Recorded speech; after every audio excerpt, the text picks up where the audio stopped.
Bonjour à tous, bienvenue dans cette vidéo. Je vais vous présenter le modèle économique du taxi. Le modèle économique du taxi est simple et la suivante. Donc on a un véhicule, je ne répéterai jamais assez, il faut vraiment faire en sorte que le véhicule soit de qualité, dans lequel on met un chauffeur qualifié, sur lequel il fait sa journée de travail et à la fin il nous ramène la recette.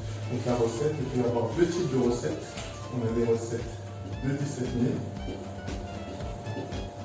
ou des recettes de 15 000.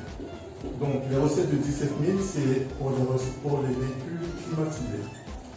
Et là, vous l'aurez deviné, pour les véhicules non climatisés. Donc ces 17 000 jours nous donnent un chiffre d'affaires potentiel, c'est-à-dire que ce que peut nous rapporter par mois un taxi, ça reste potentiel parce que la réalité, c'est qu'au regard des aléas de la circulation, il se peut très bien que pour une bonne raison que le taxi ne puisse pas faire sa journée complète, qu'il ne fournisse pas les 17 ou les 15 000 attendus, mais qu'il donne moins.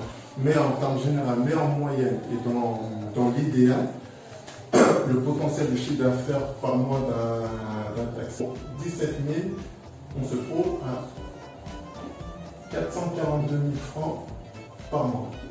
Voilà ce que rapporte le taxi, potentiellement. Pas commettre l'erreur. L'erreur qui est la suivante, de penser que ces 442 000, c'est chouette, c'est dans la poche du proprio, c'est ce que perçoit le proprio par mois. Non, non, non. Au niveau du taxi, sur ce montant-là, il y a deux choses. Il y a deux choses. On a 25% qui vont pour le chauffeur et les 75 autres, 110 500 francs pour le chauffeur et 331 500 pour le proprio. Mais encore, je répète, il ne faut pas penser que toutes ces sommes-là vont aller dans la poche du proprio. Ça serait super, mais malheureusement, la réalité du business est autre. Il faut penser donc dessus la maintenance. Chez Socotaxi, on prévoit une enveloppe d'une soixantaine entre 60 et 80 000 pour la maintenance, parce que c'est une réalité, surtout que souvent les véhicules des clients, même s'ils sont de qualité, restent des véhicules d'occasion, et des soucis de maintenance peuvent arriver au quotidien. Donc il y a la maintenance. Avec cette maintenance-là, le véhicule, si jamais le propriétaire n'a pas de lieu où garer son véhicule, il doit le mettre dans un garage.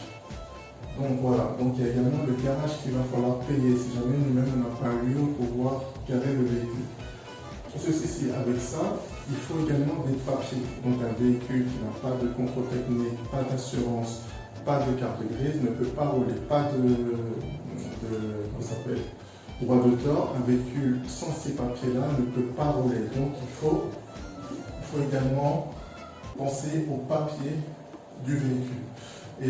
Et enfin, si jamais vous voulez ni vous tracasser avec la maintenance, ni vous tracasser avec les garages, les sortes de papier, vous pouvez également passer par, et c'est là où on intervient, par la gestion. La gestion qui, vous l'aurez compris, n'est pas gratuite, aussi payante. Voilà pour les chiffres. Donc voilà pour le résumé du business model du taxi. Donc j'espère que les informations vont vous servir et vous ont éclairé un peu plus sur ce qu'est le business du taxi et également nous comment on fonctionne. Donc, je vous dis à bientôt dans d'autres vidéos.